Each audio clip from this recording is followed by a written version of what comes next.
Pemirsa, pemerintah Kabupaten Oku Selatan akan membuka penerimaan calon aparatur sipil negara, baik CPNS ataupun P3K, sebanyak 138 formasi. Pemerintah daerah Kabupaten Oku Selatan melalui BKPSDM Oku Selatan bakal membuka penerimaan pegawai pemerintah dengan perjanjian atau P3K dan CPNS tahun 2024. Total penerimaan P3K dan CPNS tahun 2024 ini sejumlah 138 orang. Dengan rincian, 116 orang melalui P3K dan 22 orang melalui CPNS. Adapun rincian penerimaan melalui P3K, yakni 5 orang tenaga pendidik, 41 orang tenaga kesehatan, dan 70 orang tenaga teknis. Bisa dijelaskan untuk kuota P3K tahun 2024 untuk Kabupaten Oku Selatan ada berapa banyak ini, Bu?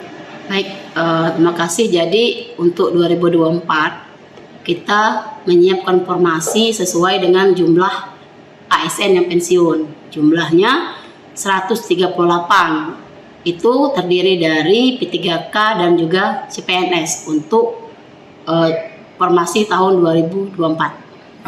Untuk guru dan kesehatan atau semuanya itu, Bu? Seluruh. Dari teknis, dari kesehatan, dan juga dari pendidikan guru. Sedangkan penerimaan melalui CPNS berjumlah 22 orang untuk formasi teknis. Jumlah penerimaan tersebut telah ditentukan oleh pemerintah pusat, sesuai dengan kebutuhan masing-masing daerah dan sesuai dengan jumlah pegawai negeri sipil yang pensiun. Untuk jadwal pendaftaran P3K dan CPNS untuk Kabupaten Oku Selatan, pemerintah daerah Kabupaten Oku Selatan melalui BKPSDM masih menunggu penetapan dari pemerintah pusat. Sri Fitriana, PAL TV.